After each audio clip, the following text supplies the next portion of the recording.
The wind howled through the cracks in the barn's wooden walls, carrying with it the sharp bite of the desert night. Inside, the only sound was the soft thud of hooves on the dirt floor, followed by the low, restless snort of a horse that paced in its stall. There was a tension in the air, a kind of unease that gnawed at the edges of the quiet like a predator waiting to pounce. Then, the door creaked open, and a figure stepped inside. The light from the lantern in her hand cut through the shadows, revealing a face twisted by a mixture of fear and determination. Her name was Clara, though no one in these parts had ever cared to call her that. She had come here to escape, but the past had a way of finding people, especially women like her. Women whose names were whispered in places they didn't belong. Clara's hand trembled as she closed the door behind her, the faint jingle of spurs the only sound she made. The barn was empty, save for the horse and the crates of hay stacked in the corner. But it wasn't empty in the way it seemed. There was something else in the air, something waiting. She moved to the back corner of the barn, where she had hidden the letter, the one that had brought her all the way from Texas. Her fingers brushed the rough-hewn edge of the crate, the anticipation hanging heavy in the air. But when her fingers touched the worn paper, a voice from the shadows broke the silence. "You ain't welcome here." Clara froze. She didn't need to turn around to know who it was. The voice was deep, gravelly, familiar. The kind of voice that made her stomach twist with memories she'd rather forget. Slowly, she turned. There he stood, a tall man in a weathered duster, his hat casting a shadow over his eyes. His name was James, but it might as well have been a curse. He had been the one to break her heart years ago, and now he was here, just as she feared. His lips curled into a mocking smile. "You should have stayed gone, Clara." The tension snapped like a rope pulled too tight. Clara stood her ground, the letter clutched in her hand. She didn't know if it was the anger, or the desperation, or something else altogether that gave her the strength to face him. "I'm not running anymore, James." His smile faded. "Then you're a fool." The silence stretched between them, thick and suffocating. Outside, the wind began to pick up again, the sound of it rushing through the barn like a warning. Then the unmistakable sound of hooves in the distance echoed through the night. "Sounds like you're not the only one looking for me," Clara whispered, her eyes narrowing. James didn't answer. Instead, he took a step forward, his boots scraping the dirt floor, and the air between them grew heavier. Whoever was coming, they weren't here to be friendly. Clara's heart pounded in her chest as the sound of hooves grew louder. She could feel the ground beneath her feet vibrating with each heavy strike. It wasn't just one rider. It was a group, a handful of men, maybe more. The sharp edges of their boots would scrape the dirt soon enough, and Clara didn't have much time. She glanced at James, his eyes cold and unreadable. He was standing just a few feet away, arms crossed, watching her like a hawk. She could feel the weight of his gaze on her, the years of betrayal hanging between them like a thick fog. "What do you want, James?" Her voice was steady, but there was a knot in her stomach. She could see him sizing her up, weighing the past, deciding if she was worth the trouble. "Same thing I've always wanted," he said, his words slow, deliberate. "You to stay out of my way. But you never did you?" Clara's jaw tightened, but she didn't flinch. "I never did anything to you, James. You made your choices." His expression twisted slightly, the hardness in his face cracking just enough for her to see the flicker of something she hadn't expected. "Regret. Choices," he muttered, almost to himself. "You think you know everything about my choices, Clara, but you don't." The hooves were closer now, the sound unmistakable. Clara knew time was running out. She had to make a decision, and quickly. If James was right, if those riders were who she thought they were, her past had finally caught up with her. The men coming for her wouldn't just want answers. They wanted blood. James turned his back on her, his boots grinding against the floor. You'll need to make a choice soon. Those men coming, they're not here for you. But they'll take you anyway if you're not careful. Clara felt a chill run down her spine. She took a step forward, trying to close the gap between them. What do you mean? Who are they? James didn't turn around, but his voice dropped to a whisper, one that only she could hear. Old friends of yours, from back when you thought you could escape. Her breath caught. The last thing she wanted to hear was the past, dredged back into the present. The men he spoke of weren't just bandits. They were something worse. Men who had been a part of her life long before she had ever left Texas. They knew her name, her secrets, her scars.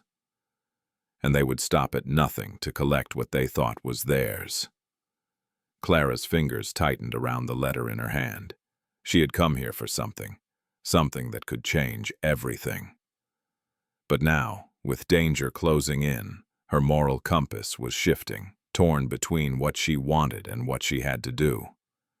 Are you going to help me? She asked, her voice quiet but fierce. James finally turned to face her, and in that moment, she saw a flicker of something like sorrow, something she hadn't seen in years. But it was fleeting. He wasn't the man she had once known, and he never would be again. I can't, he said, the words heavy with finality. But I can offer you a choice, Clara. Before she could respond, the first of the riders appeared on the horizon, their dark shapes growing clearer against the dark sky. The barn door creaked under the wind, as if urging them to make their move. I'll hold them off for as long as I can, James said, stepping back into the shadows. But if you want to make it out of here alive, you'd better decide what you're going to do with that letter. Clara's pulse raced. She had no choice but to act. But would she take the risk? Would she choose survival?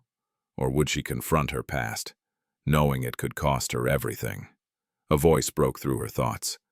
A cold, menacing laugh carrying through the wind. You can run, but you can't hide forever, Clara.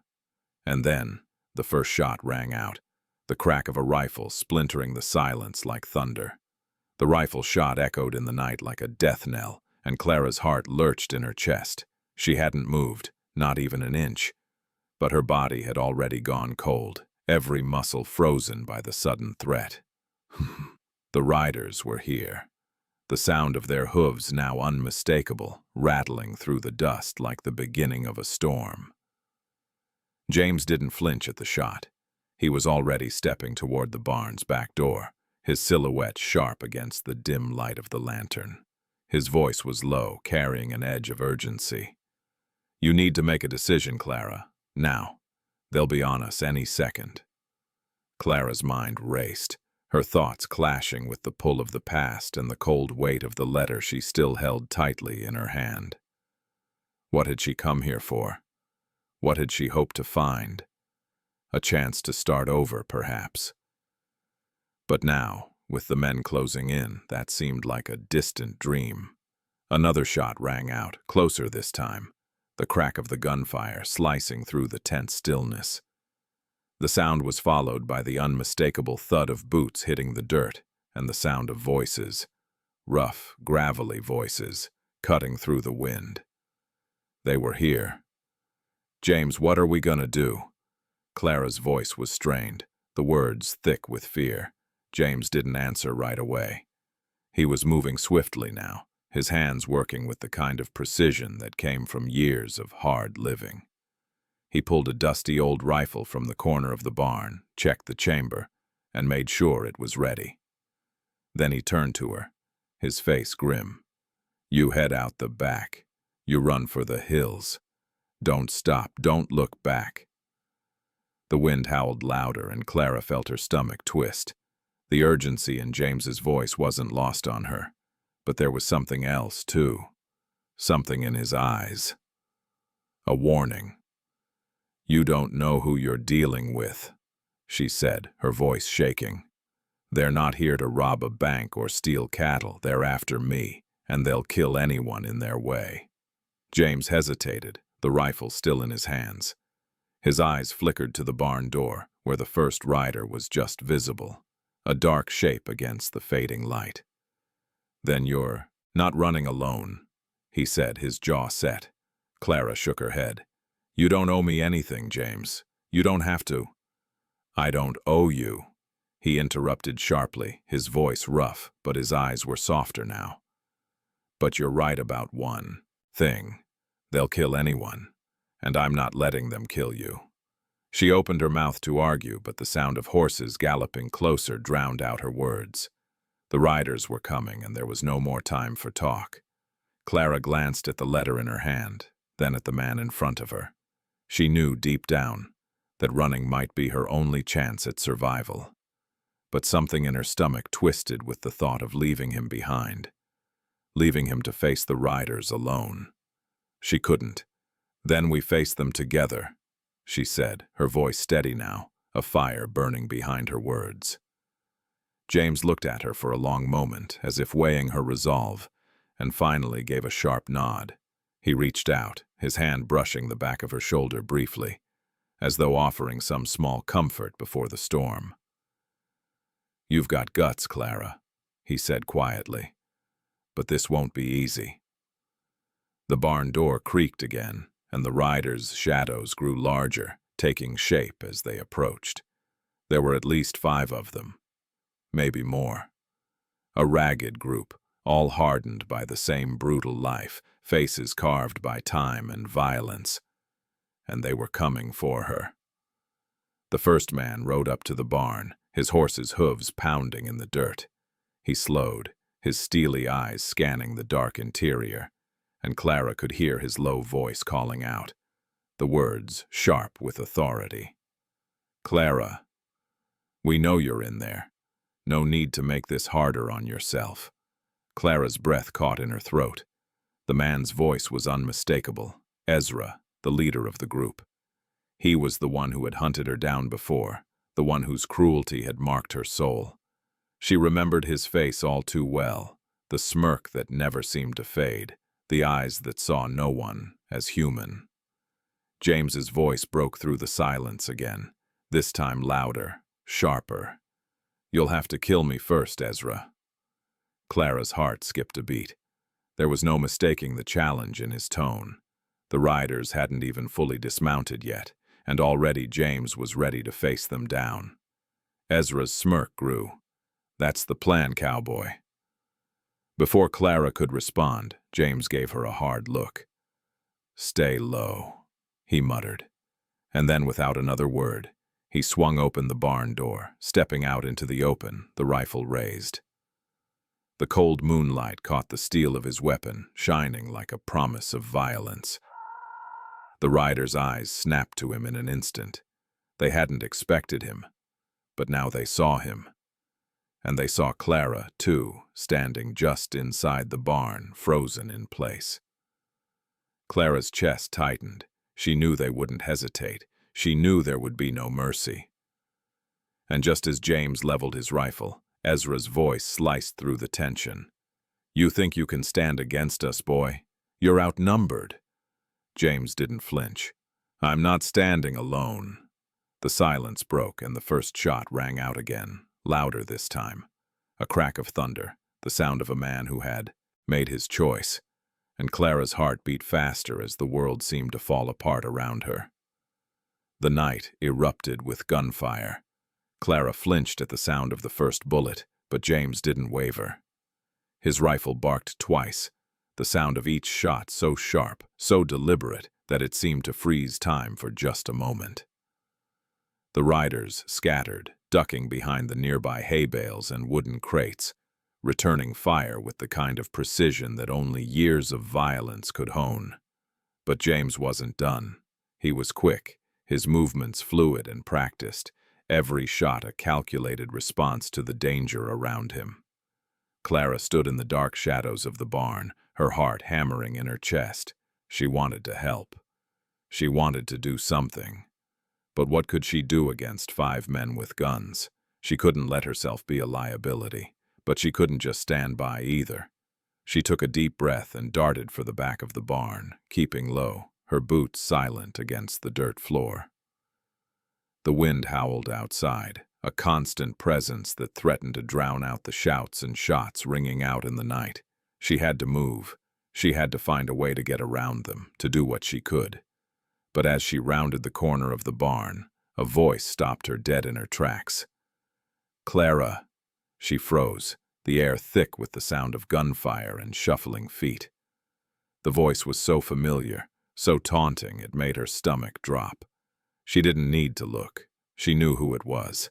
Ezra had made his way around the back, his boots scraping against the dirt, his voice low and cutting through the chaos like a blade. "You think you can outrun me again?" he sneered. "You were always a coward, Clara. Always running."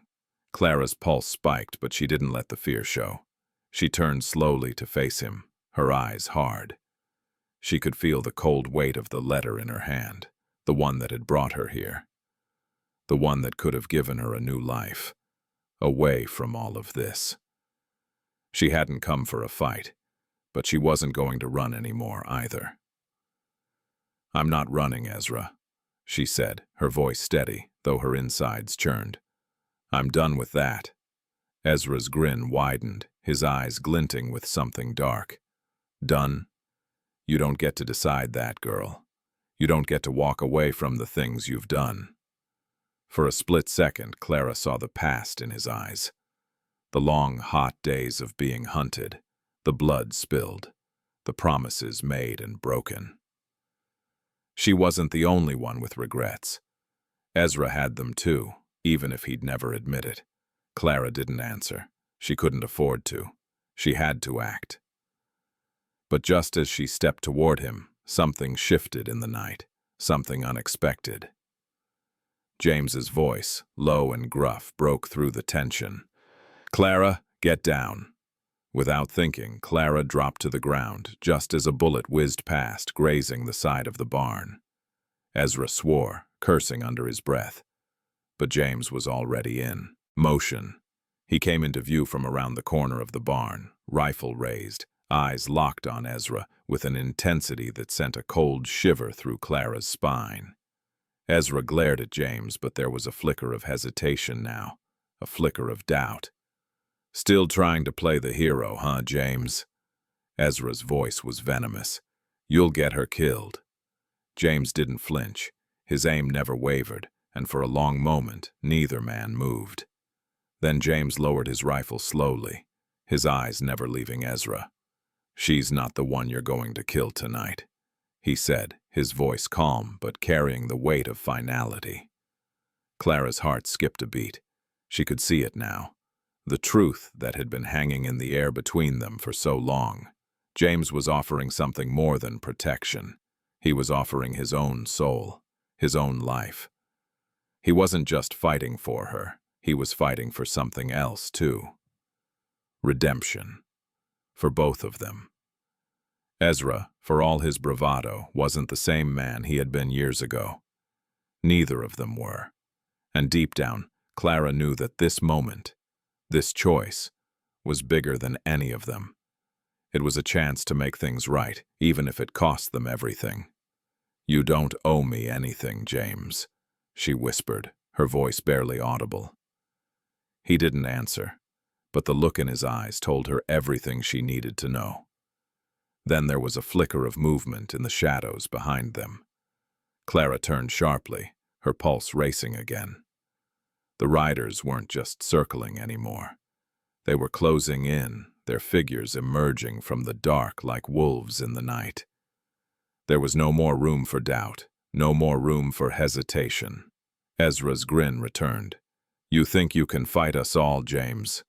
He spat the words out like they were an accusation.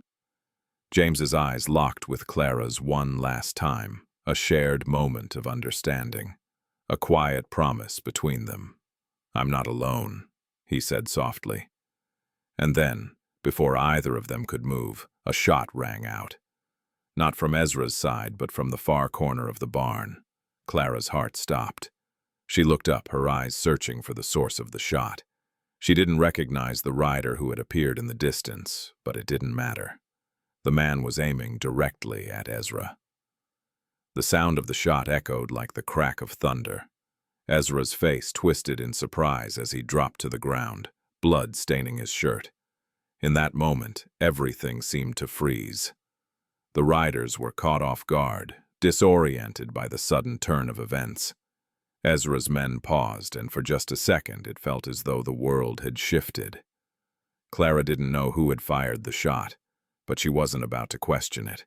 This was their chance. The riders hesitated, and in that brief silence, Clara reached for James's hand, her fingers trembling slightly as they brushed his. She didn't speak. No words were needed. In that moment, they were bound together, not by a promise, but by the shared weight of everything they had fought for. The world was still dark, still dangerous, but for the first time, Clara felt a spark of hope. She was no longer running. The sound of Ezra's fall was like the sudden quiet after a storm, and in the ensuing silence, the chaos seemed to dissipate, as if the night itself was holding its breath. Clara's fingers remained entwined with James's, and the weight of the moment settled between them like the dust swirling in the air. Ezra's men, still frozen in shock, exchanged nervous glances. It was as if the sudden turn of events had rattled their bones, shaking the confidence that had been their armor for so long. Ezra's blood stained the earth, and his men, now leaderless, looked from him to the shadows where the unknown rider stood, still hidden, their presence a shadow that couldn't be ignored. Clara didn't dare move. Her heart was pounding in her chest, but she knew that this moment wasn't over yet. The danger was still present, the riders still a threat. Ezra's fall had been a gift, but it hadn't solved everything. Not by a long shot. And then from the corner of the barn, the mystery rider emerged. It wasn't the man Clara expected. He wasn't a familiar face. A stranger, tall and broad-shouldered, wearing a weathered hat pulled low over his eyes, stepped into the moonlight. His hand rested on the butt of a pistol, and his expression was unreadable. His clothes were plain, worn from travel, but the air around him felt charged with purpose.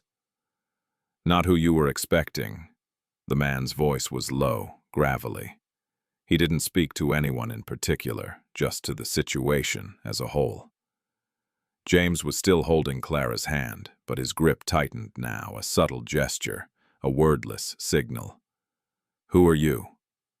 The stranger didn't answer right away, his eyes scanning the barn, the riders, and finally, Clara. Then, after a long moment, he spoke again, quieter this time. "I'm just here to make sure things are settled." His eyes flicked to Ezra's fallen body. "That's all." A beat passed as the riders continued to stare at him, uncertain, unwilling to make a move without some sign of leadership. The moment stretched, tense and fragile. James took a step forward, still holding Clara's hand, but now with more certainty. His eyes were trained on the remaining riders. "You've lost your leader. It's over. You can walk away, or we can finish this. Your choice." The tension snapped like a taut rope. The riders shifted, muttering amongst themselves, but their eyes were no longer filled with the steely certainty of those who thought they had the upper hand. One by one, they began to retreat, their boots scraping the dirt, their horses shifting nervously as the realization settled in. The fight was lost. Clara watched, breathless as the men turned and rode off, leaving nothing but the sound of hooves fading into the distance. The stranger remained motionless, watching them go, his hand still resting on his gun. His eyes flicked to James and Clara, and for a long moment the three of them stood in the wreckage of the night. Finally, the stranger spoke again, his voice softer now. "You two, you've got a lot of unfinished business, but it's not my fight." James nodded once, and with that the man turned and walked into the night, his figure vanishing as if he had never been there at all. It was as though he had appeared for one reason only: to tip the scales, to give them the chance to survive. Clara felt the weight of the night lifting, but not completely. She could still taste the dust in her mouth, the burn of the cold air in her lungs, and the bitter aftertaste of bloodshed. She squeezed James's hand, and he met her gaze, the unspoken promise between them still hanging in the air. The barn was eerily quiet now, the only sounds the distant whinnies of horses and the rustling of the wind. "We're not done, are we?" Clara said quietly, her voice raw. James shook his head, a slow, reluctant smile pulling at the corners of his mouth. "No. But we're still standing." Clara couldn't help but smile back, though the weight of everything they had survived pressed heavily on her chest. She looked down at the letter in her hand, the one that had brought her here, the one that was supposed to change everything. But now, with the danger past, with the riders gone and the threat extinguished, the letter seemed less important than it had before. She had come here searching for something, a new life, a way to escape. But what had she found instead? Hope. She didn't need a letter to start over, not when she had someone beside her who had already decided to fight for her. "I've been running for too long, James," she said, her voice steady now. "But I think I'm done." James's eyes softened, the hardness of the past melting away between them. "Then let's build something worth staying for." The barn door creaked slightly in the wind, and Clara glanced toward it. The night was still dark, the air still cold, but there was a warmth between them now, a quiet understanding that they didn't need to say much more. They walked out into the dark, their boots steady, their steps in sync, as the world seemed to settle back into place around them. The night would pass, and with the dawn, a new day would begin, one where the past would stay where it belonged, behind them. Years later, Clara would remember this night not for the gunfire, nor the danger, but for the quiet that had followed. The moment when the world had shifted beneath her feet, and she had realized that there was no running anymore. She would remember the barn, the sound of hooves in the distance, and the way James had held her hand. She would remember the promise they had made, not with words, but with actions. And in the years that followed, when she sat on the porch of their small cabin, the sun dipping below the horizon, she would think of that night with a bittersweet smile. The past was behind them, and the future, whatever it held, was something they would face together. As the wind stirred the grasses outside, the creak of a rocking chair filled the silence. And the world, it seemed, had finally stopped running.